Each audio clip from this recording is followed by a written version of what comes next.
अगर आप फॉर्च्यूनर जैसे महंगे गाड़ियों का शौक रखे हो और आने वाले कुछ सालों में आप अपने कमाए हुए पैसों से फॉर्च्यूनर को खरीदना भी चाहते हो, तो यकीन मानो कि आपका ये फॉर्च्यूनर खरीदने का सपना एक सपना ही बनकर रह जाएगा। अब मैं ऐसा इसलिए कह रहा हूँ क्योंकि भारत सरकार ने इलेक्ट्रिक व्हीकल्स के सेल्स को बढ़ावा देने के लिए कुछ नए नियमों को लागू किए हैं, जिसको सही से समझे बिना आप फॉर्च्यूनर जैसे महंगे गाड़ी को खरीदने का भूल गलती से भी मत कर बैठना। अब आप यही सोच रहे होंगे कि इलेक्ट्रिक व्हीकल्स का फॉर्च्यूनर से क्या लेना देना है, जो मैं आपको, जी हाँ आपको, फॉर्च्यूनर ना लेने की सलाह दे रहा हूँ। तो देखो और ध्यान से समझो। फॉर्च्यूनर डीजल से चलता है और डीजल से कितना ज़्यादा प्रदूषण फैलता है इसका अंदाज़ा आप दिल्ली से ही लगा सकते हैं। तो अब आप ऐसा मत सोचना कि आप अपने फॉर्च्यूनर को डीजल पर नहीं बल्कि पेट्रोल पर चलाएंगे, क्योंकि पेट्रोल और डीजल में ज़मीन आसमान का फ़र्क होता है पावर के मामले में। लेकिन मैं आपके जानकारी के लिए बता दूं कि इस वीडियो का आपके फॉर्च्यूनर से कुछ भी लेना देना नहीं है, जब तक आप भारत सरकार के इन 3 नए पॉलिसीज़ को आप अच्छे से समझ नहीं लेते, जिनमें से आखिर वाले को समझना आपके लिए बहुत ही ज़्यादा ज़रूरी है। अब आप सोच रहे होंगे कि भला इन पॉलिसीज़ से हमको क्या फ़ायदा होने वाला है, तो चलिए मैं आपको बताता हूँ कि क्या फ़ायदा होने वाला है। इस पॉलिसी के अनुसार अब विदेशों से मंगाए हुए इंडस्ट्रियल प्रोडक्ट्स पर टैक्स बहुत ही कम लगेगा, जिससे होगा ये कि इलेक्ट्रिक व्हीकल्स मैन्युफैक्चर करने वाली कंपनीज़ का कॉस्ट कम हो जाएगा, जिससे इन कार्स का प्राइस भी कम हो जाएगा और आप कम बजट में ही एक लग्जरी कार का मज़ा ले सकते हैं। अब क्या रेडीमेड कार्स पर भी इंपोर्ट टैक्स कम लगेगा? तो इसका जवाब है हाँ। इस पॉलिसी के अनुसार अब इंपोर्ट होने वाले रेडीमेड कार्स पर भी टैक्स कम लगेगा, जिससे कि फॉरेन कंट्रीज़ का इन्वेस्टमेंट हमारे देश में बढ़ जाएगा, जैसे BYD, टेस्ला, MG एक्सेट्रा।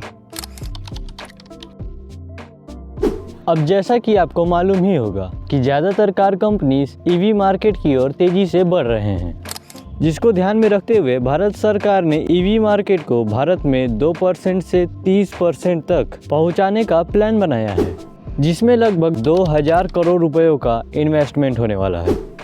यानी 2030 के आते आते आपके रोड पर अधिकतम 10 गाड़ियों में से 3 गाड़ियां इलेक्ट्रिक होंगे, जिसके लिए भारत में कई जगहों पर चार्जिंग स्टेशंस का निर्माण करना पड़ेगा, जो कि एक दूसरे से लगभग 1 किलोमीटर की दूरी पर बने होंगे, जो कि एम्प्लॉयमेंट जनरेशन में भी बहुत ही महत्वपूर्ण भूमिका निभाएगा।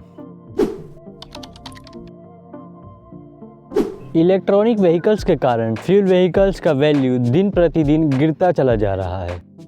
लेकिन भला अब इलेक्ट्रिक व्हीकल्स का फ्यूल व्हीकल्स के प्राइस से क्या लेना देना है? तो चलिए इसे मैं आपके फॉर्च्यूनर के उदाहरण से समझाता हूँ। मान लीजिए कि आपने एक ब्रांड न्यू फॉर्च्यूनर लैंडजेंडर को 51 लाख रुपयों में खरीदा है और 3 साल उसे चलाने के बाद आप उसे किसी कारण से बेच रहे हैं। ध्यान रखें कि एक फॉर्च्यूनर का एवरेज लाइफ 10 से 15 साल तक ही होता है और आप जिस फॉर्च्यूनर को बेच रहे हो वो एकदम बेस्ट कंडीशन में है। लेकिन मैंने आपको पहले ही बताया था कि इलेक्ट्रिक व्हीकल्स का डिमांड भारत में तेज़ी से बढ़ रहा है, जिसकी वजह से आपके फॉर्च्यूनर का रीसेल वैल्यू घटकर इतना ही रह जाएगा, जो कि नॉर्मल डेप्रिसिएटेड वैल्यू से कम है। अब ऐसा इसलिए क्योंकि आपके फॉर्च्यूनर में वो खूबियाँ नहीं हैं जो कि इलेक्ट्रिक व्हीकल्स में हैं। जैसे इलेक्ट्रिक व्हीकल्स इन्वायरमेंट फ्रेंडली होते हैं, जिसके कारण ज़्यादातर कस्टमर्स इनकी ओर आकर्षित होते हैं। Low maintenance cost. Fuel cars में सर्विसिंग, इंजन ऑयल चेंज वगैरह का जो झंझट था वो झंझट इलेक्ट्रिक व्हीकल्स में नहीं है। आखिर पर सबसे महत्वपूर्ण, भारत सरकार भी अपने नए पॉलिसीज़ को भारत में लाकर इलेक्ट्रिक व्हीकल्स को प्रमोट कर रहे हैं, जिसकी वजह से आम जनता और भी ज़्यादा इलेक्ट्रिक व्हीकल्स की ओर आकर्षित हो रहे हैं, जिनमें से एक के बारे में तो हमने पहले ही बात किया है। ध्यान रखें कि इस वीडियो का आपके फॉर्च्यूनर से कुछ भी लेना देना नहीं है। मैंने फॉर्च्यूनर को फ्यूल व्हीकल के उदाहरण पे ही इस्तेमाल किया है। इस वीडियो को बनाने में बहुत ही ज़्यादा मेहनत लगा है, तो लाइक और शेयर ज़रूर करें।